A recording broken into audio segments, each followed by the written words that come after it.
على أشرف الأنبياء والمرسلين محمد بن عبد الله صلوات الله وسلامه عليه.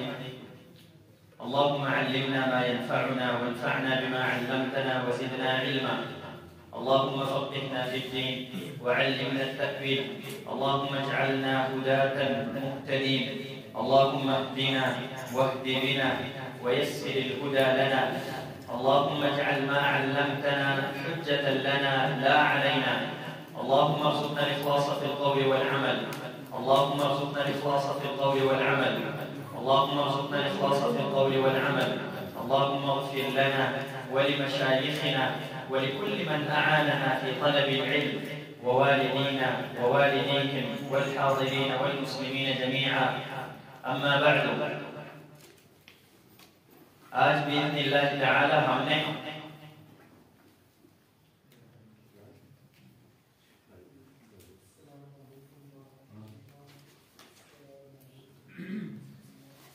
سورہ فاتحہ کے بارے میں پڑھنا ہے۔ سورہ فاتحہ شروع کرنے سے پہلے دو باتیں پہچاننی چاہیے۔ پہلی بات یہ ہے کہ مکمل قرآن جو ہے مضامین کے اعتبار سے 4 حصوں میں تقسیم کیا جاتا ہے۔ قرآن کو مضامین کے اعتبار سے 4 حصوں میں تقسیم کیا جاتا ہے، اور ہر حصے کے شروع میں اللہ رب العالمین نے الحمد سے شروع کیا۔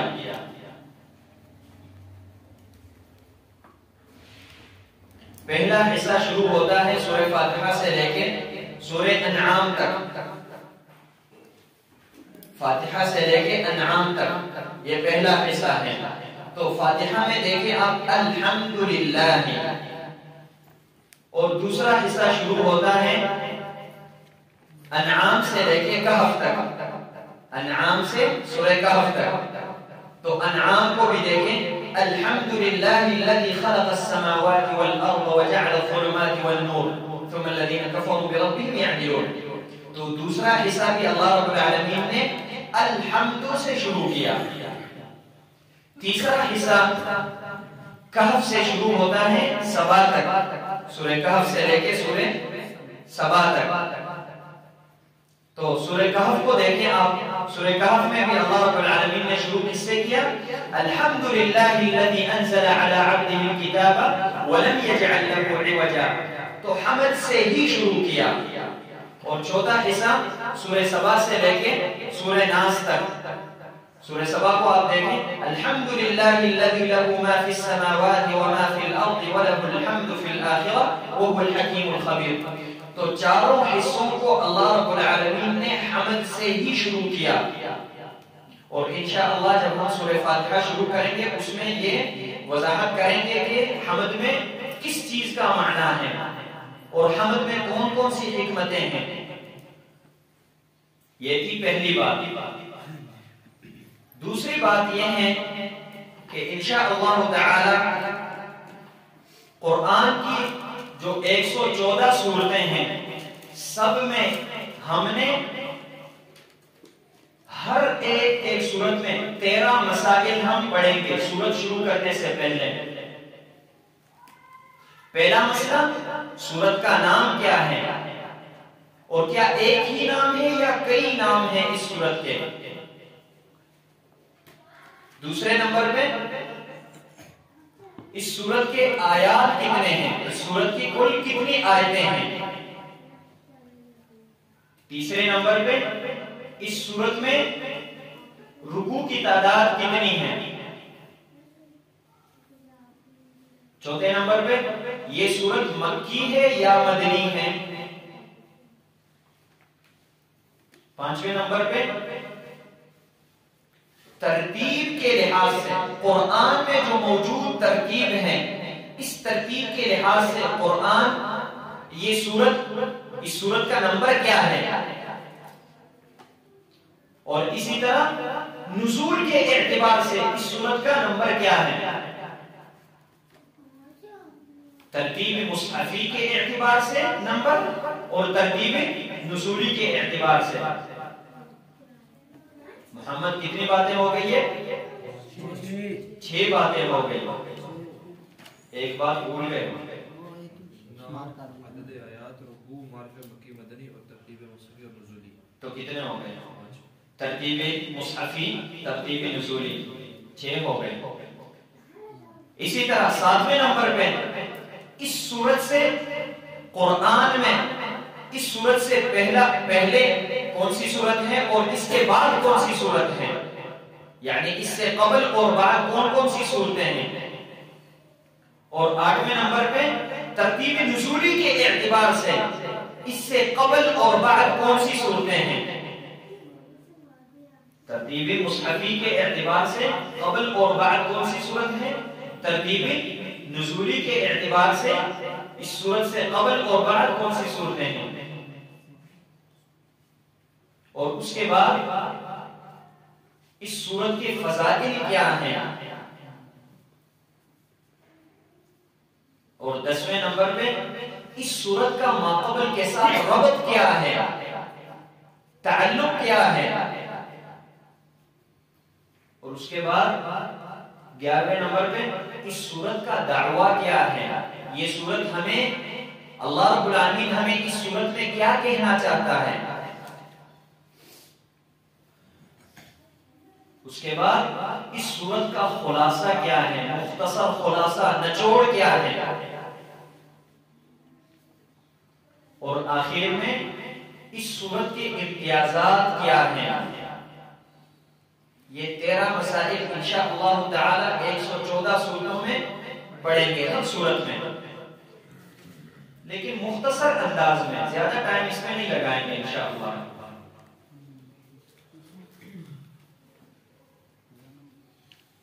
اچھا، سب سے پہلی بات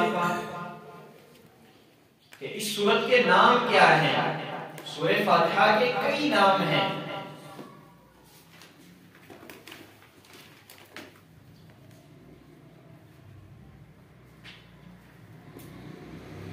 سورہ فاتحہ کو فاتحۃ الکتاب کہا جاتا ہے. پہلا نام فاتحۃ الکتاب،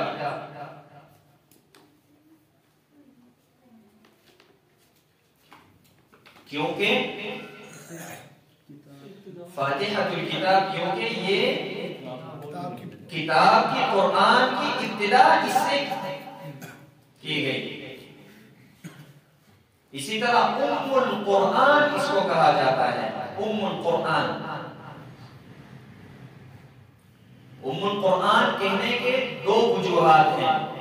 نمبر 1، اس لیے سورہ فاتحہ کو ام القرآن کہا جاتا ہے کہ یہ سب سے پہلی سورت ہے اور باقی سورتیں اس کے بعد ہیں.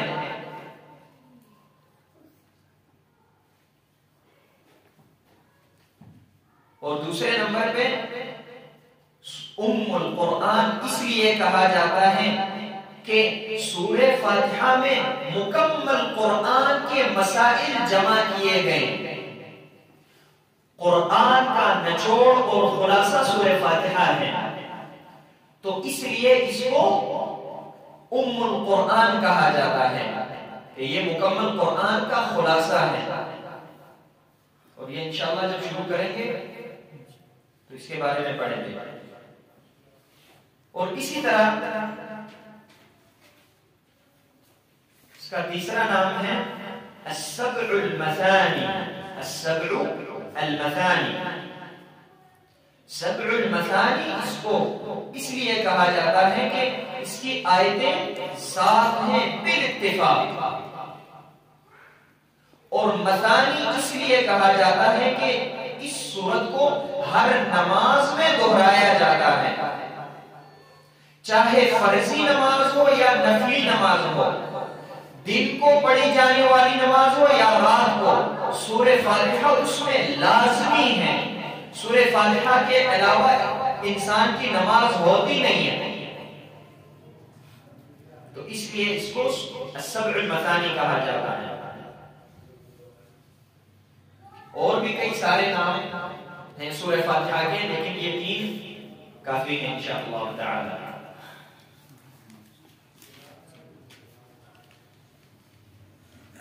دوسرے نمبر پہ اس سورت میں کل آیات کتنی ہیں؟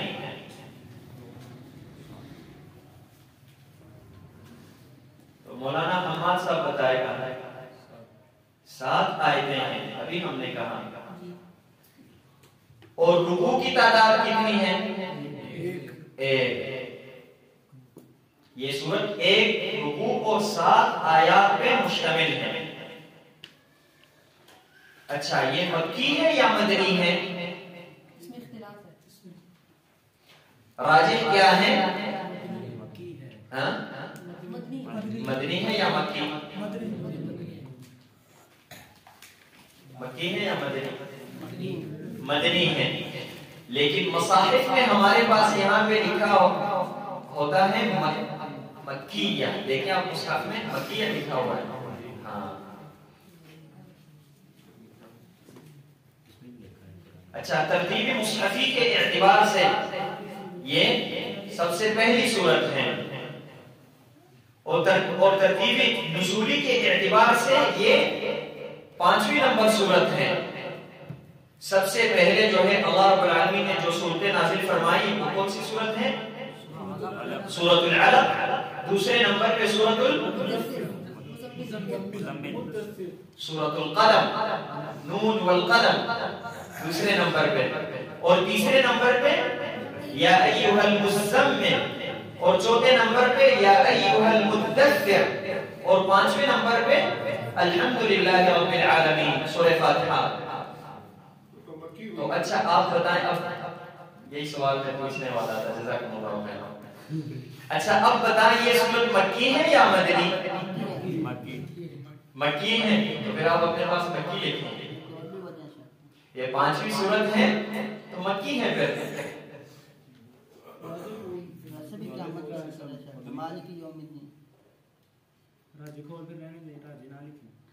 نہ لکھیں، بس اپنے پاس لکھیں کہ یہ مکی ہے. جب 5ویں سورت ہے تو پھر مکی ہے، مدنی نہیں ہے.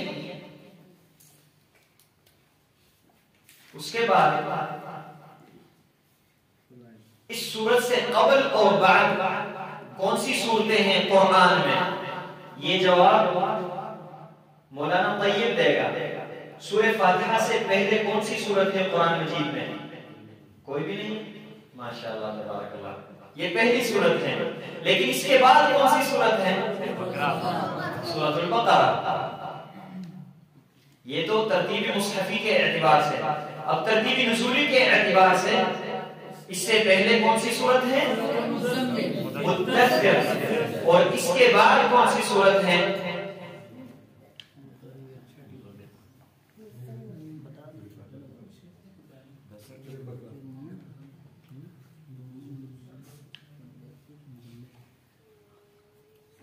اچھا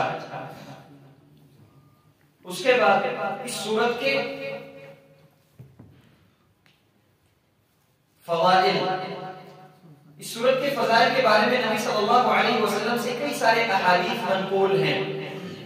نبی صلی اللہ علیہ وسلم نے ایک دن ابو سعید ابن المعلا رضی اللہ عنہ کو بلایا تو وہ نماز پڑھ رہے تھے.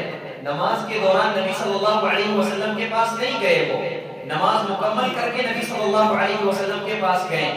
تو نبی صلی اللہ علیہ وسلم نے پوچھا کہ ابو سعید میں نے آپ کو بلایا تھا تو میرے پاس آپ کیوں نہیں آئے؟ تو انہوں نے کہا کہ اللہ کے نبی میں نماز پڑھ رہا تھا. تو نبی صلی اللہ علیہ وسلم نے فرمایا کہ آپ نے یہ آیت نہیں پڑھی اللہ رب العالمین کا قول کہ یا ایھا الذین آمنوا استجیبوا للہ وللرسول اذا دعاکم لما یحییکم. جب بھی اللہ اور اللہ کے رسول آپ لوگوں کو بلائے تو آپ ان کے پاس چلے جائیں. پھر نبی صلی اللہ علیہ وسلم نے فرمایا میں آپ کو ایک عظیم سورت سکھاؤں گا. لَأُعَلِّمَنَّكَ أَعْظَمَ سُورَةٍ فِي الْقُرْآنِ. قرآن میں سب سے عظیم سورت آپ کو پڑھاؤں گا، سکھاؤں گا. قبل ان تخرج من المسجد. تو نبی صلی اللہ علیہ وسلم نے ان کو بتایا اعظم سورۃ فی القرآن کیا ہے؟ الحمدللہ رب العالمین. جب مسجد سے نبی صلی اللہ علیہ وسلم نکلنے لگے تو انہوں نے پوچھا کہ اللہ کے نبی آپ نے کہا تھا کہ میں سورت آپ کو سکھاؤں گا، آپ نے مجھے بتایا نہیں. تو نبی صلی اللہ علیہ وسلم نے فرمایا کہ ہاں وہ سورہ فاتحہ ہے، الحمدللہ رب العالمین، اور هي السبع المثاني والقرآن العظيم الذي أوتيته. اسی طرح اس کی فضیلت کے بارے میں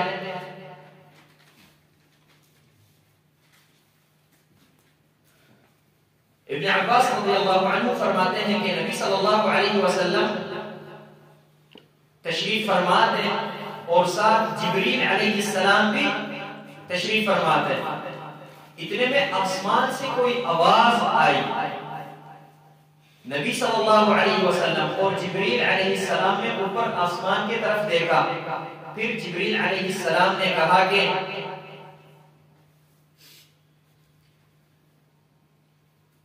هذا باب قد فتح من السماء ما فتح قط.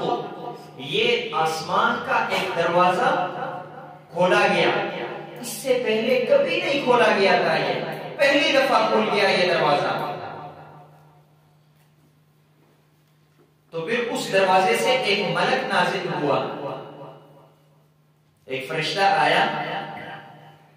فأتى النبي صلى الله عليه وسلم فقال أبشر بنورين قد أوتيتهما. آپ کو دو نور دیے جا رہے ہیں، مبارک ہو. اس فرشتے نے کہا وہ دو نور کیا ہے؟ سورہ فاتحہ اور سورہ بقرہ کی آخری دو آیات، فاتحة الكتاب وخواتیم سورة البقرہ. اسی طرح اس سورت کی فضیلت یہ بھی ہے کہ نبی صلی اللہ علیہ وسلم فرماتے ہیں من صلى صلاة لم يقرأ فيها القرآن فهي خداج.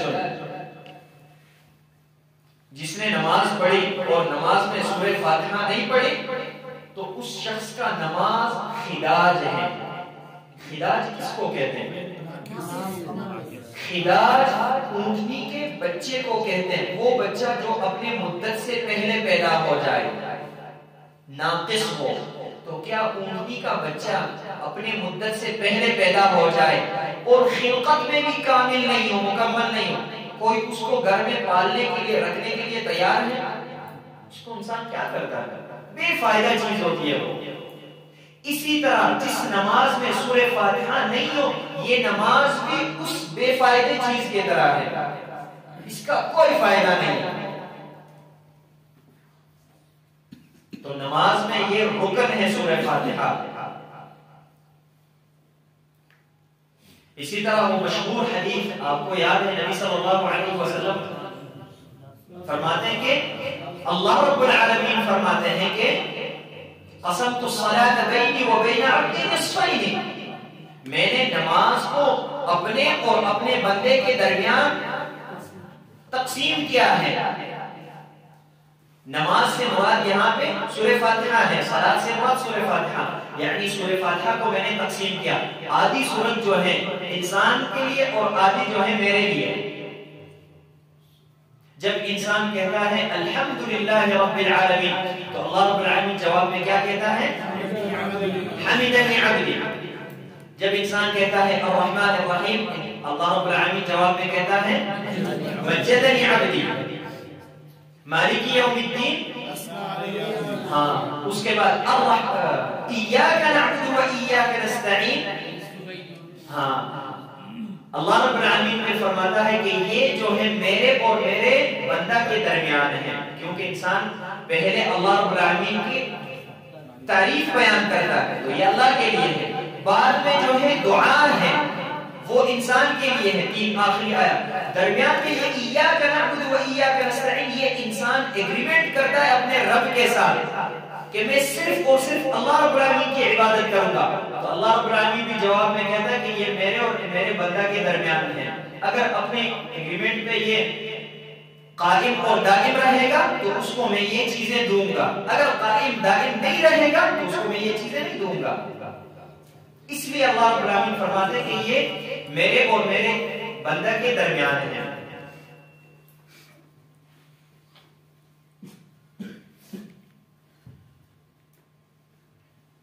اس کے بعد ہم نے کہا تھا کہ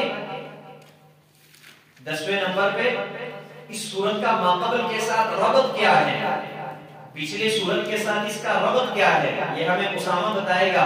سورہ فاتحہ کا ماقبل سورت کے ساتھ ربط کیا ہے؟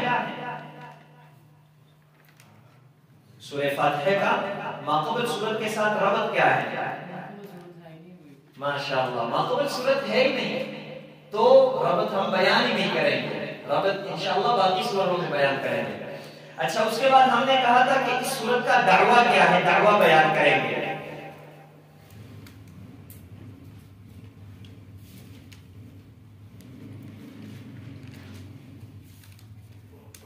سورہ فاتحہ کا دعویٰ جو ہے وہ بیان التوحید ہے، التوحید۔ سورہ فاتحہ کا دعویٰ توحید ہے۔ دعویٰ کس کو کہتے ہیں؟ دعویٰ سے مراد اس سورت میں اللہ رب العالمین ہمیں کیا بتانا چاہتا ہے؟ ہمیں توحید کے بارے میں بتانا چاہتا ہے اللہ رب العالمین اس سورت میں۔ اور اس سورت کا خلاصہ 3 چیزوں پہ مشتمل ہے۔ پہلی چیز بیان التوحید، دوسری چیز الادلہ العقلیہ علی اثبات التوحید۔ پہلی چیز توحید بیان کرنا، دوسری چیز جو ہے دلائل عقلیہ ذکر کرنا اس توحید کے بارے میں، اور تیسرے نمبر پہ دعا کا طریقہ سکھانا۔ اس سورت میں اللہ رب العالمین نے توحید بیان کیا، اس کے بعد دلائل ذکر کیے اس توحید کے لیے، اس کے بعد ہمیں دعا کا طریقہ بتایا۔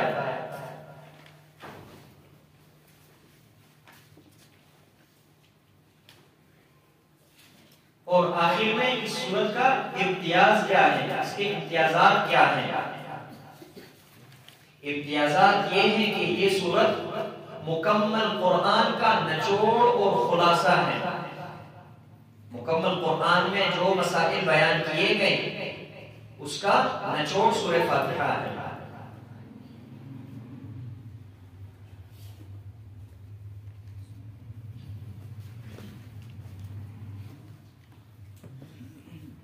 اس کے بعد ہم سورت شروع کریں گے۔ اب کھولیں مصاحف، قرآن کھولو۔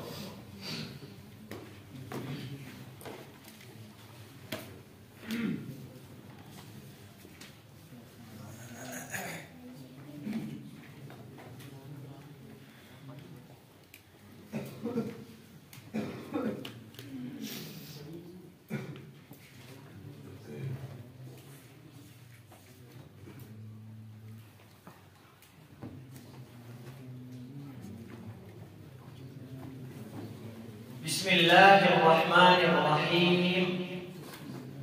بسم اللہ، شروع اللہ کے نام سے، شروع کرتا ہوں اللہ کے نام سے۔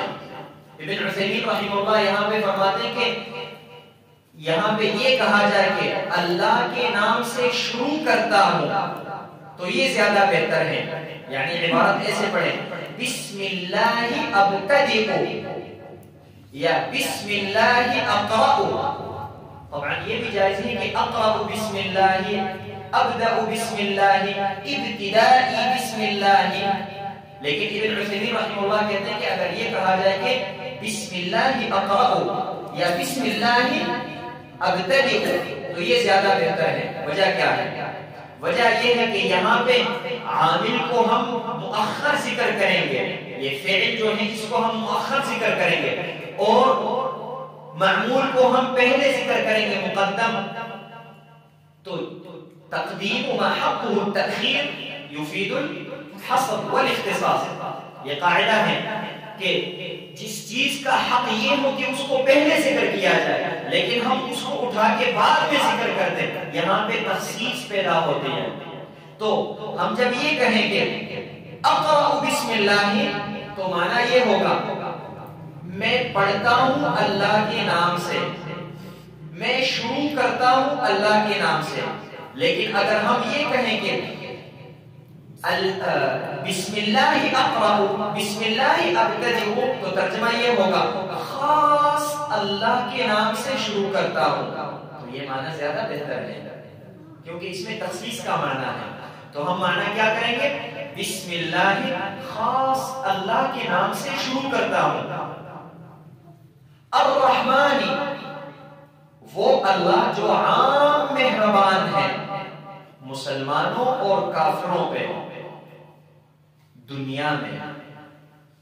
الرحیم جو خاص مہربان ہے مسلمانوں پہ، صرف مسلمانوں پہ. کب؟ آخرت میں. ایک بار پھر سنو مانا، بسم اللہ خاص اللہ کے نام سے شروع کرتا ہوں. الرحمن جو عام مہربان ہے مسلمان اور کافر دونوں پہ. کہاں پہ؟ دنیا میں. الرحیم جو خاص مہربان ہے صرف مسلمانوں پہ. کہاں؟ آخرت میں. کیونکہ آخرت میں اللہ رب العالمین رحم مسلمانوں پہ کرے گا، مسلمانوں کو ہی جنت میں داخل کرے گا. لیکن دنیا میں مسلمان اور کافر دونوں پہ رحم کرتا ہے، دونوں کو رزق دیتا ہے. اس کے بعد الحمدللہ رب العالمین. الحمد تمام تعریفیں، للہ یہ خاص اللہ کے لیے ہے. یہاں پہ اللہ رب العالمین نے اس سورت کو الحمد سے شروع کیا. ہم نے کہا تھا قرآن کا مکمل، قرآن کا خلاصہ اور نچوڑ سورہ فاتحہ ہے، اور سورہ فاتحہ کا نچوڑ اور خلاصہ الحمد ہے. اب کوئی سوال پوچھے گا کہ کیسے الحمد خلاصہ ہے؟ ہاں بیان کر دیں. قرآن کا مقصد کیا تھا؟ بیان توحید. مکمل قرآن کا مقصد کیا ہے؟ کہ لوگ اپنے رب کو ایک مان لیں اور معبود حقیقی صرف اور صرف اللہ رب العالمین کو تسلیم کریں. یہی مسئلہ سورہ فاتحہ میں بھی بیان کیا گیا، اور یہی مسئلہ جو ہے الحمد میں بھی ہے. تو الحمد یہ خلاصہ ہے سورہ فاتحہ کا، نچوڑ ہے سورہ فاتحہ کا، اور سورہ فاتحہ نچوڑ ہے مکمل قرآن کا. اور قرآن جو ہے یہ نچوڑ ہے آسمانی تمام کتابوں کا. تو اللہ رب العالمین نے جتنی کتابیں نازل فرمائی ان کتابوں کا خلاصہ قرآن، قرآن کا خلاصہ فاتحہ کا خلاصہ الحمدللہ. اچھا یہاں پہ الحمد اللہ رب العالمین نے الحمد سے شروع کیا. اللہ رب العالمین نے سبحان اللہ سے شروع کرتے، کیوں سبحان اللہ سے، اللہ اکبر سے شروع نہیں کیا؟ علماء بیان کرتے ہیں کہ یہاں پہ سبحان میں اور اللہ اکبر میں جو تعریفیں ہیں اس سے الحمد میں بہت زیادہ ہے. اسی لیے نبی صلی اللہ علیہ وسلم صحیح حدیث میں فرماتے ہیں کہ سبحان اللہ نصف المیزان. لیکن الحمدللہ کے بارے میں الحمدللہ تبلغ المیزان. تو الحمد میں حمد اور ثنا بہت زیادہ ہے، اس لیے اللہ رب العالمین نے الحمد کو اختیار کیا یہاں پہ. اس کے بعد یہاں پہ دیکھیں آپ الحمد للہ. الحمد معرفہ ہے، اس پہ الف لام داخل ہوا ہے. للہ بھی معرفہ ہے، اس پہ بھی الف لام داخل ہوا ہے. اچھا الحمد مبتدا ہے، للہ خبر ہے، جار مجرور متعلق ہے ثابت پہ. تو الحمد مبتدا للہ خبر. امام سیوطی رحمہ اللہ فرماتے ہیں کہ جزئی جملہ، جزئی کلام یہ جب معرفہ ہو، یعنی مبتدا اور خبر دونوں معرفہ ہو، تو یہ تخصیص کا تقاضا کرتے ہیں. تو اس اعتبار سے یہاں پہ تخصیص ہے. معنی کیا کریں گے؟ الحمدللہ تمام تعریفیں صرف اور صرف ایک اللہ رب العالمین کے لیے ہے اور کسی کے لیے نہیں ہے. تخصیص کا معنی ہم نے، خاص کا معنی ہم نے کہاں سے کیا؟ بسم اللہ میں ہم نے خاص کا معنی کہاں سے کیا؟ جب ہم نے ابتدیوں کو مؤخر کیا، اس سے خاص کا معنی پیدا ہوا. الحمد میں خاص کا معنی کہاں سے پیدا ہوا؟ مبتدا اور خبر دونوں معرفہ ہیں اس لیے. اس کے بعد الحمد میں جو الف لام ہے، یہ الف لام کون سا الف لام ہے؟ بعض علماء کا کہنا ہے کہ یہ استغراقی ہے، بعض علماء کا کہنا ہے کہ یہ الف لام جنسی ہے، بعض علماء کا کہنا ہے کہ یہ الف لام عہدی ہے، عہدی خارجی. اب ہم اس الف لام کو کون سا الف لام کہیں؟ ہم اس کو الف لام عہدی کہیں گے. کیوں؟ وجہ کیا ہے؟ وجہ یہ ہے الف لام استغراقی جو ہے یہ مجازی ہے، اور الف لام عہدی اور الف لام جنسی جو ہے یہ حقیقی ہے. تو اصول فقہ میں ہم پڑھتے ہوتے ہیں کہ مجاز کی طرف ہم کب جاتے ہیں؟ جب حقیقت ناممکن ہو. یہاں پہ حقیقت ممکن ہے تو پھر مجاز کی طرف کیوں جا رہا ہے؟ تو لہذا الف لام استغراقی کو نکال دیں. ممکن ہے کہ الف لام استغراقی بھی بنایا جائے، لیکن بہتر یہ ہے کہ الف لام استغراقی نہ بنائیں. اچھا، اس کو ہم نے نکال دیا. تو الف لام جنسی بھی تو حقیقی ہے. الف لام جنسی اس کو کہو، نہیں جنسی ہم اس لیے نہیں کہتے. الف لام جنسی کا ترجمہ یہ ہوگا جنس حمد جو ہے، کوئی بھی حمد جو آج تک بیان کیے گئے یا بیان نہیں کیے گئے، سب کے سب اللہ کے لیے ہیں. یہ معنی صحیح ہوگا. یہاں پہ اعتراض پیدا ہوگا. اعتراض یہ ہے کہ کوئی کہے گا ہم تعریف کرتے ہیں کہ یہ عبداللہ نیک انسان ہے، یہ دیندار ہے، یہ تعریف ہے یا نہیں ہے؟ آپ نے تو کہا کہ تمام تعریفیں صرف اللہ کے لیے ہیں، کسی اور انسان کے لیے نہیں ہے. تو یہ بات صحیح ہے. جواب میں پھر کیا کہا جاتا ہے کہ نہیں، تعریفوں سے مراد یہاں پہ تعریف شرعیہ ہے. محذوف نکالیں گے یہاں پہ الحمدللہ، تمام تعریفیں شرعی تعریفیں اللہ کے لیے ہیں. تو لہذا الف لام جنسی اگر یہ بنائیں ہم اس کو، تو یہاں پہ پھر محذوف نکالیں گے. اچھا، تو لہذا ہم اس کو الف لام عہدی بنائیں جس میں محذوف کی ضرورت ہی نہیں ہے. سیدھی بات ہے. اچھا، الف لام عہدی اگر بنائیں تو ترجمہ کس طرح کریں گے؟ الحمد، تمام تعریفیں للہ، خاص اللہ کے لیے ہیں. وہ تعریفیں جو تورات اور زبور اور انجیل اور باقی کتابوں میں بیان کیے گئے، اور وہ تعریفیں جو قرآن میں آنے والی ہیں، یہ تمام اللہ رب العالمین کے لیے ہیں. عہد خارجی کے لیے لازمی یہ ہے کہ کوئی معبود موجود ہو. خارج میں کوئی معبود موجود ہو تو وہ معبود کیا ہے؟ تورات، زبور، انجیل اور قرآن میں آنے والے مسائل. اچھا، یہ الحمد جو ہے یہ مکمل قرآن کا دعویٰ ہے. اس لیے یہاں پہ تخصیص اللہ رب العالمین نے کیا. دعوے میں انسان تخصیص کرتا ہے.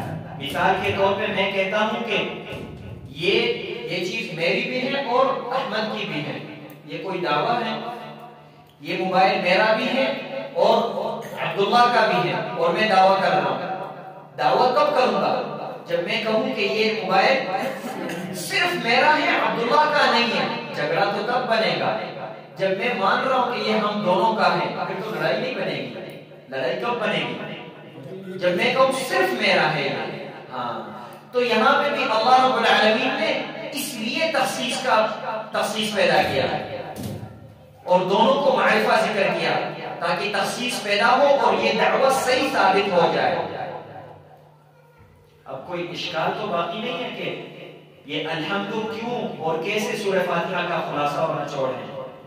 نہیں باقی. اچھا اس کے بعد ہم نے کہا تھا کہ یہاں پہ اللہ رب العالمین نے دلائل ذکر کیے.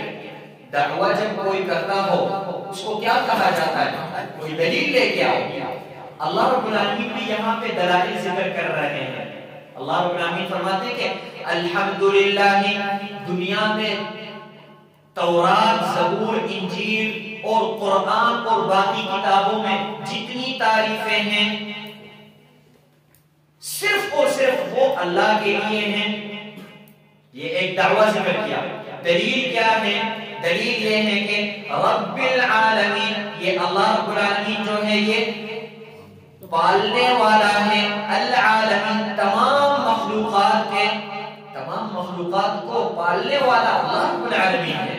یہ دلیل ہے. تو تعریفوں کا مستحق بھی پھر اللہ رب العالمین ہے.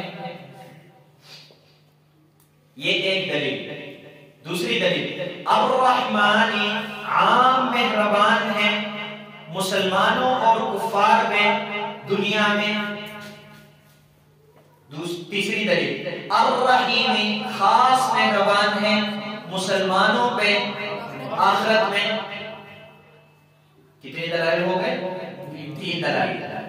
چوتھی دلیل مالک یوم الدین، مالک ہے، بادشاہ ہے.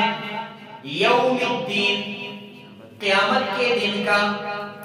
یوم الدین، دین سے مراد یا حساب ہے، یوم الحساب یا یوم الجزاء، اور دونوں قیامت کو کہتے ہیں.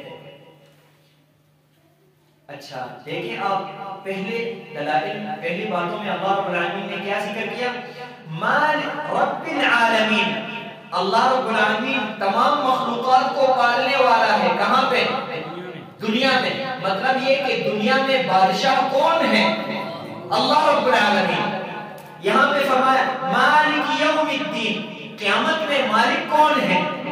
اللہ رب العالمین. تو دنیا میں بھی مالک اللہ، آخرت میں بھی مالک اللہ. دنیا میں بھی بادشاہ اللہ رب العالمین اور آخرت میں بھی بادشاہ اللہ رب العالمین. دنیا میں بادشاہی کے لیے دلیل رب العالمین اور آخرت میں بادشاہی کے لیے دلیل مالک یوم الدین. اس کے بعد ایاک نعبد و ایاک نستعین. ہاں عبادت اصل میں طبعا خارج القرآن اس طرح ہے، نعبدک، ہم تیری عبادت کرتے ہیں. لیکن یہاں پہ کاف خطابی کو مقدم ذکر کیا، اور ہم نے پہلے کہا کہ تقدیم ما حقه التأخیر یفید الحصر والاختصاص. تو یہاں پہ ترجمہ کیا کریں گے؟ ایاک نعبد، خاص صرف اور صرف تیری عبادت کرتے ہیں. ایاک نعبد، یا اللہ صرف اور صرف تیری عبادت کرتے ہیں. وَإِيَّاكَ نَسْتَعِينُ، اور صرف تجھ سے مدد طلب کرتے ہیں، رزق طلب کرتے ہیں، اولاد طلب کرتے ہیں، مال طلب کرتے ہیں، صرف اور صرف تجھ سے.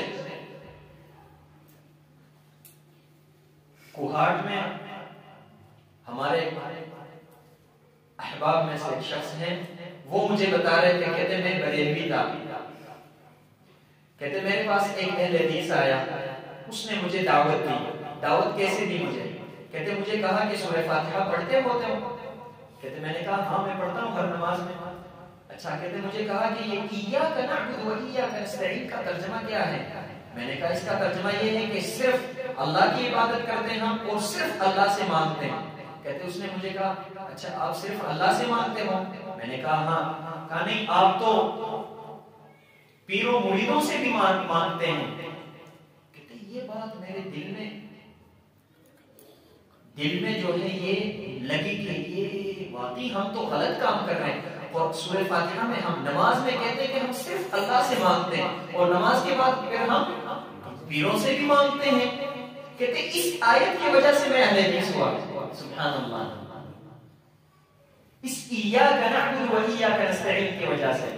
اور ماشاءاللہ کہ اس کے بعد جو ہے وہ داعی بنے اور کافی لوگ اہل حدیث میں ان کی وجہ سے. اس کے بعد اہدنا، یا اللہ ہمیں ہدایت دو. دعا کا طریقہ بھی یہ ہے، انسان جب دعا کرے نبی صلی اللہ علیہ وسلم فرماتے ہیں کہ پہلے اللہ رب العالمین کی حمد و ثنا بیان کرے، اس کے بعد درود اور اس کے بعد دعا طلب کرے۔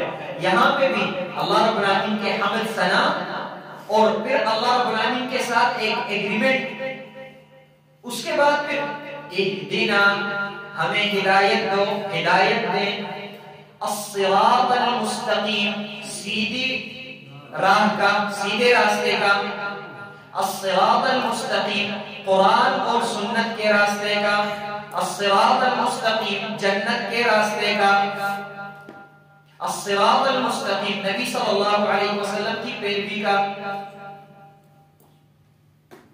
صراط الذین، یہاں پہ جو ہے یہ صراط الذین یہ بدل ہے یا عطف بیان ہے۔ اہدنا الصراط المستقیم اس میں اجمال تھا، ہمیں سیدھی راہ کی ہدایت دے، وہ سیدھی راہ کون سی ہے؟ صراط الذین یہ ان لوگوں کی راہ، ان لوگوں کا طریقہ ہے، انعمت علیہم جن پہ تو نے انعام کیا ہے، اس سے مراد صحابہ ہیں، غیر المغضوب علیہم، یہاں پہ ایک ترجمہ کیا جاتا ہے، آپ غور سے سنیں، غیر المغضوب علیہم ترجمہ یہ کیا جاتا ہے کہ نہ ان لوگوں کا راستہ جن پہ غضب کیا گیا ہے، اسے ترجمہ کیا جاتا ہے، ہمیں اہدنا الصراط المستقیم ہمیں ان لوگوں کا راستہ دکھائیں، ہمیں ان لوگوں کے راستے پہ چلائے جن پہ انہیں انعام کیا ہے، غیر المغضوب علیہم اور جن پہ تو نے غضب کیا ہے ان کے راستے پہ ہمیں نہ چلا۔ لیکن یہ ترجمہ صحیح نہیں ہے، صحیح ترجمہ اس طرح ہم کریں گے، اہدنا الصراط المستقیم صراط الذین انعمت علیہم ان لوگوں کا طریقہ اور راستہ جن پہ تو نے انعام کیا ہے، غیر المغضوب علیہم ان لوگوں پہ تو نے غضب نہیں کیا ہے، ان صحابہ پہ تو نے غضب نہیں کیا، ولا الضالین اور نہ ہی یہ صحابہ گمراہ ہیں، نہ ان پہ غضب کیا گیا ہے اور نہ گمراہ ہیں۔ اور یہ ترجمہ جو ہے شیخ عبدالسلام بھٹوی حفظہ اللہ کی کتاب ہے تفسیر القرآن، انہوں نے بھی یہ ترجمہ ذکر کیا۔ یہ ترجمہ کیوں صحیح ہے؟ میں نے اب دعویٰ کیا، آپ دلیل مانگیں گے؟ دلیل چاہیے آپ کو؟ ہاں دلیل لے لیں۔ اگر ہم یہ کہیں کہ پہلا ترجمہ کریں غیر المغضوب علیہم ان لوگوں کا راستہ ہمیں نہ دکھا جن پہ غضب کیا گیا ہے، تو ہم یہاں پہ غیری کو بدل بنا رہے ہیں، کس سے؟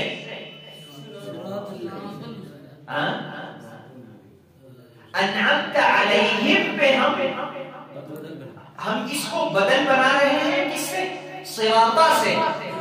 تو عبارت ایسے بنے گا صراط الذین، اگر پہلا ترجمہ ہم کریں پھر عبارت ایسے بنے گا صراط الذین انعمت علیہم غیر المغضوب علیہم، کیونکہ یہ عطف ہوگا صراطہ پہ، تو صراطہ پہ زبر ہے یعنی منصوب ہے، وہ یہ بھی منصوب ہوگا۔ پھر کیسے پڑھیں گے؟ پہلا ترجمہ اگر ہم کریں تو عبارت ایسے بنے گا صراط الذین انعمت علیہم غیر المغضوب علیہم، لیکن قرآن میں کیا ہے؟ غیر المغضوب، یہ بدل ہے کس سے؟ علیہم پہ، علیہم سے بدل ہے، یہ اس پہ عطف ہے، یہ عطف بیان عطف ہے یہ علیہم پہ۔ تو ترجمہ کس طرح؟ یہ دوسرا ترجمہ جب ہم کریں تو عبارت اس طرح پڑھیں گے صراط الذین انعمت علیہم غیر المغضوب علیہم۔ تو خلاصۃ الکلام یہ ہے، اگر ہم یہ پڑھیں کہ صراط الذین انعمت علیہم غیر المغضوب علیہم، تو ترجمہ یہ بنے گا ان لوگوں کا راستہ ہمیں دکھا جن پہ تو نے انعام کیا ہے اور ان پہ تو نے غضب نہیں کیا ہے اور نہ وہ لوگ گمراہ ہیں۔ اگر ہم ایسے پڑھیں صراط الذین انعمت علیہم غیر المغضوب علیہم ولا الضالین، ترجمہ پھر اس طرح کریں گے ان لوگوں کا راستہ ہمیں دکھا جن پہ تو نے انعام کیا ہے، غیر المغضوب علیہم، ان لوگوں کا راستہ ہمیں نہ دکھا جن پہ تو نے غضب کیا ہے جو کہ یہود ہیں، یہودیوں کا راستہ ہمیں نہ دکھا، وَلَضَّالِّينَ، اور نہ گمراہوں کا راستہ ہمیں دکھا، ان کے راستوں پہ ہمیں نہ چلا۔ یہ گمراہ کون ہے؟ عیسائی لوگ۔ تو ایک بار آپ پھر سنیں، آخری صحیح ترجمہ آپ یہ یاد کریں، اہدنا الصراط المستقیم، یا اللہ ہمیں ہدایت دے، الصراط المستقیم، سیدھے راستے کا۔ وہ سیدھا راستہ کون سا ہے؟ کہنا کیا چاہتے ہو؟ میں یہ کہنا چاہتا ہوں یا اللہ کہ صراط الذین، ان لوگوں کا راستہ مجھے دکھا، انعمت علیہم، جن پہ تو نے احسان کیا ہے، غیر المغضوب علیہم، ان لوگوں پہ تو نے کبھی غضب نہیں کیا ہے۔ غضب تو نے یہودیوں پہ کیا ہے، صحابہ پہ تو نے غضب کیا ہی نہیں ہے۔ وَلَضَّالِّينَ، اور نہ وہ لوگ گمراہ ہیں۔ گمراہ کون ہے؟ نصارہ ہے، عیسائی گمراہ ہے، صحابہ گمراہ بھی نہیں ہے۔ تو صحابہ کا راستہ ہمیں دکھا۔ اور آخر میں آمین۔ کوئی اشکال تو نہیں ہے اس میں؟ سبحانک اللہم و بحمدک، اشہد ان لا الہ الا انت، استغفرک و اتوب الیک۔